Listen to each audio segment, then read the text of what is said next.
म्हणजे तुम्हाला ते सगळं शिवता येईल हे प्रूफ होईल त्या निमित्ताने, मग तुम्हाला मार्क सुद्धा काय मिळतील चांगले मिळतील। आता साधारण 10 ते 2 म्हणजे 11, 12, 1, 2, 4 तास रोज क्लास होतो। त्या 4 तासापैकी रोज कमीत कमी 1 तास, आता ते 1 तास आपल्याला एम्प्लॉयबिलिटी ऑफ स्किल या विषयावरती मुलांना मार्गदर्शन द्यायचं किंवा माहिती द्यायची। त्या संदर्भात आपण काय केलंय की एक व्हिडिओची लिंक आहे, बरोबर म्हणतो। तर आपण ड्रेस डिझायनरची पण एक लिंक केलेली आहे, ती पण मुलांना द्या। आणि एम्प्लॉयबिलिटी ऑफ स्किलची लिंक आहे, ती पण मुलांनी ऐकायची रोज अर्धा तास। कशावरती ऐकायची?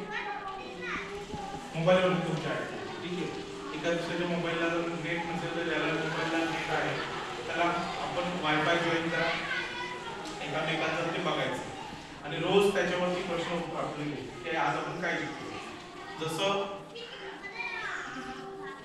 पहिला विषय आर्थिक साक्षरता असेल तर ती व्हिडिओ सगळ्यांनी 5-5च्या ग्रुपमध्ये, म्हणजे या 5 बायकांनी एक ग्रुप करायचा, मोबाईल बघायचा, त्या 5 बायकांनी एक ग्रुप करायचा, मोबाईल बघायचा, असं रोज अर्धा तास तुम्हाला एम्प्लॉयबिलिटी ऑफ स्किल आणि मॅडम त्याच्यावरती थोडंसं वेळ होतील आणि तुम्ही काय शिकलात तुमच्यापैकी एकाने समोर काय करायचं बोलायचं, बरोबर।